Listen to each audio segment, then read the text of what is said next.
Basketball. It's time to strap in and get ready. The Insight NBA team is in the arena, bringing you the ultimate play-by-play on who's hot and who's not to help you win your leagues and dominate your mates. You're now hooping with your hosts, Matty G, Skitty, and Mally for the Insight NBA show.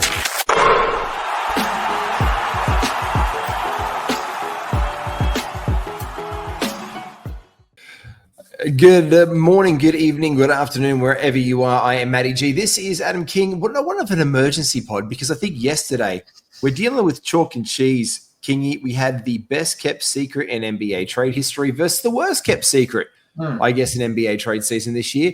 It's happened, but the plot twist, Zach LaVine getting involved, a 3-team deal. De'Aaron Fox is a Spur. Your initial thoughts, mate? Yeah, as you said, the De'Aaron Fox side of it was not surprising. We knew that was coming, and we'd heard that there was going to be a third team involved. But yeah, we didn't think it would be the Bulls, but that makes the trade even more exciting and interesting to talk about.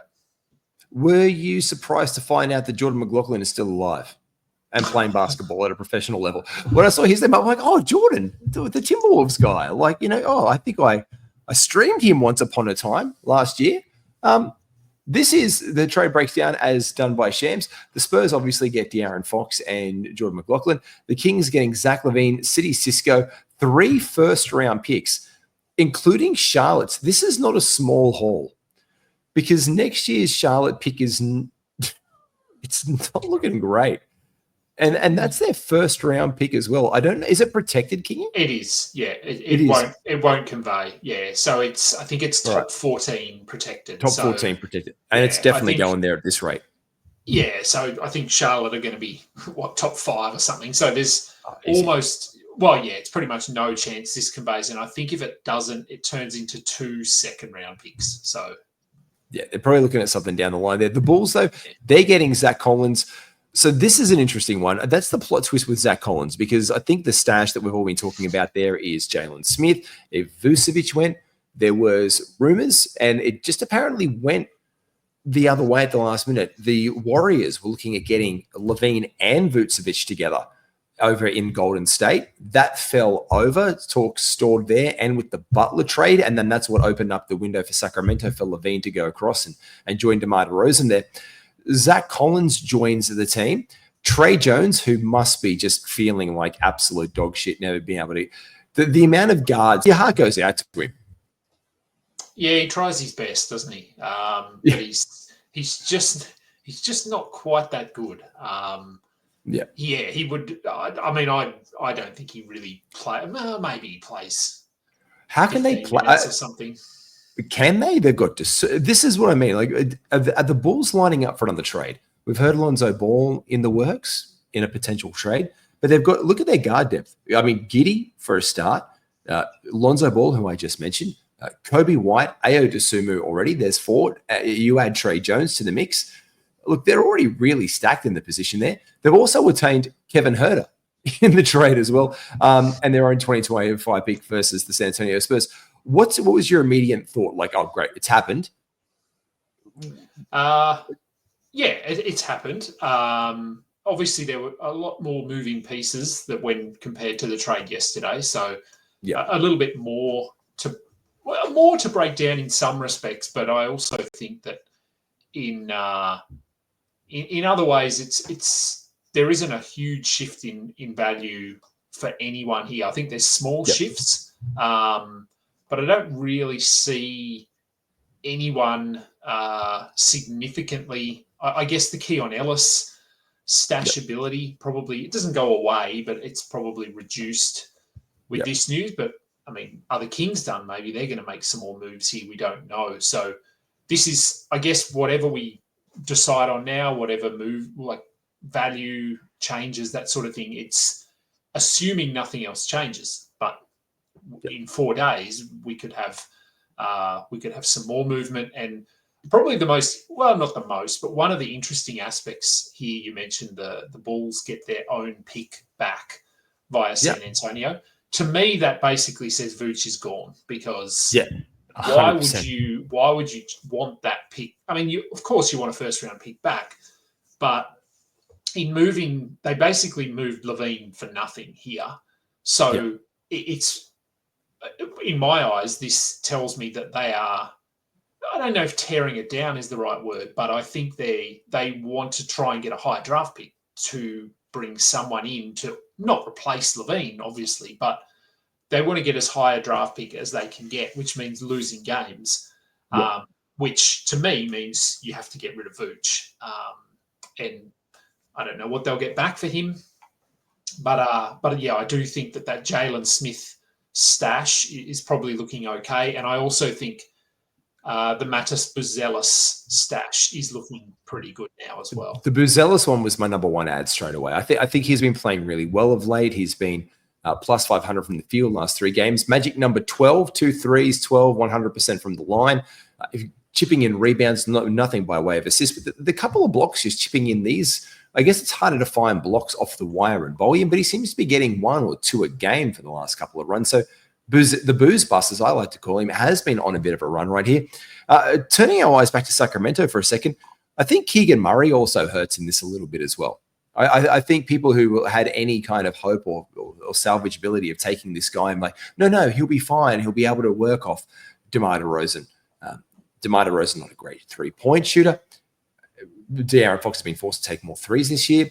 I think what we see here is a bit of a ding in value for Keegan Murray as well, because he was the other offensive weapon in the starting unit. But DeMar and Zach re-team in Sacramento, Kingy. Yeah, it's interesting because when DeRozan left, there were a lot of speculation flying around that that there was some I don't know, disharmony, whatever we want to call it, between the two of them. They didn't really fit, and now they have to fit again. So we'll see what that looks like. But yeah, look, I do think Keegan.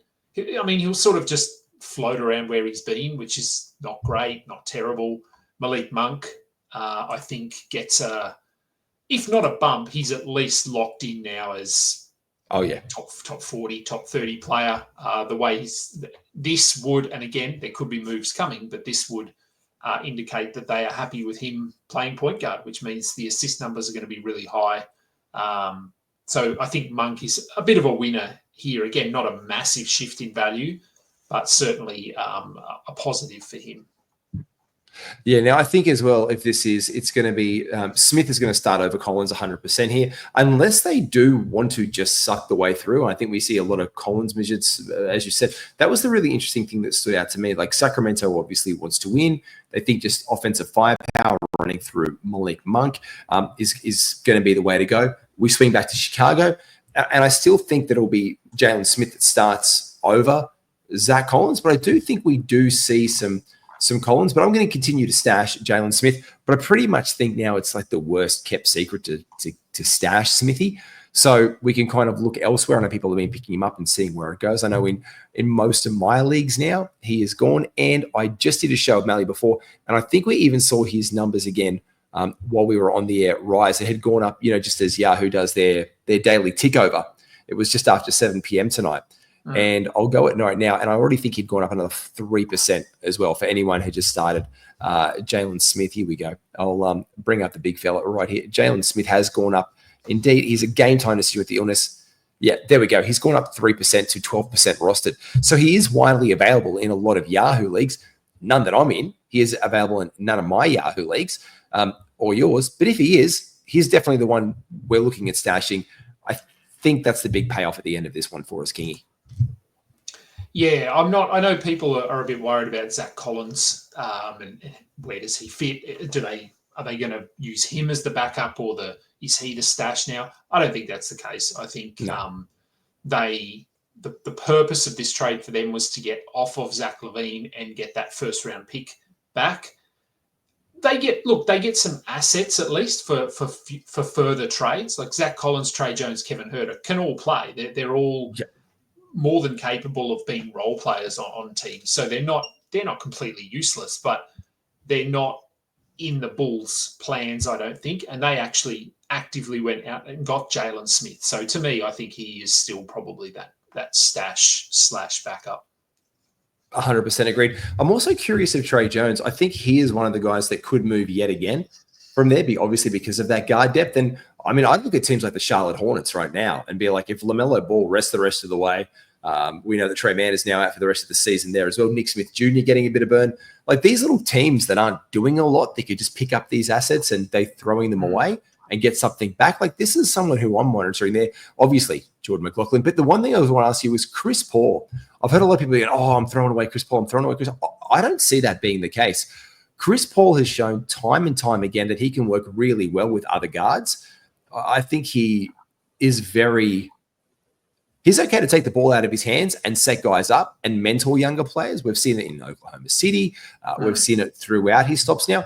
I don't think CP3 gets a massive ding like people are expecting. I think he continues to do what he's been doing. Yeah, I think he'll be okay. Obviously, he could move out of the starting lineup, which on the surface is a bad thing because people always tend to assume that if you're not starting, you're probably not going to have much value. And look, I mean, that's fair to some degree. But I think Chris Paul, his importance to this team is enough that it's not going to be that he comes off the bench and plays 18 minutes, that he just is too important to what they're doing. Getting De'Aaron Fox sort of tells me that they're in this now. They want to win or at least trend towards winning this season. They're not looking for more draft picks. They're happy with what they've got, which makes sense. If we look at Chris Paul's numbers, I mean, this season he's top 60 player in 29 minutes. So, I mean, even if he just drops back to 26 minutes, he's still going to get you 7 assists, 1.5 steals, 1.5 threes. He's very, very good from the free throw line. Doesn't get there a lot. But, yeah, look, you probably shave a couple of rounds off of him. But as long as he's in the rotation playing 25-plus minutes, I think he's probably a hold. And this is a guy as well who was finishing in drafts and his ADP dropped and people were really like, oh, yeah, it's going to be great. But I've even seen him early in the season when he wasn't scoring enough and people were not valuing what he does on a basketball team.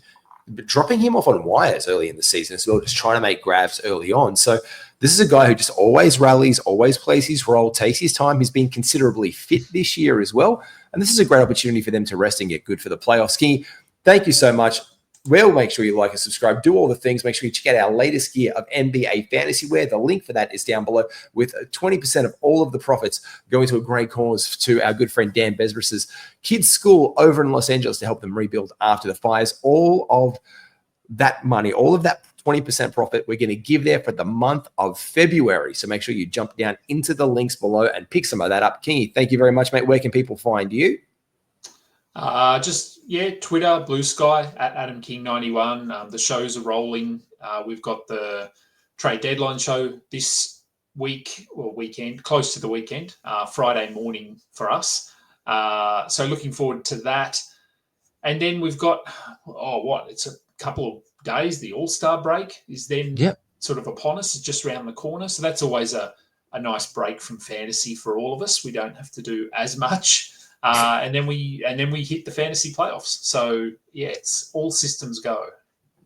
Absolutely. Make sure you like and subscribe to all things from Adam King and from us at Insight NBA. Thank you, everyone. We'll see you soon. Take care.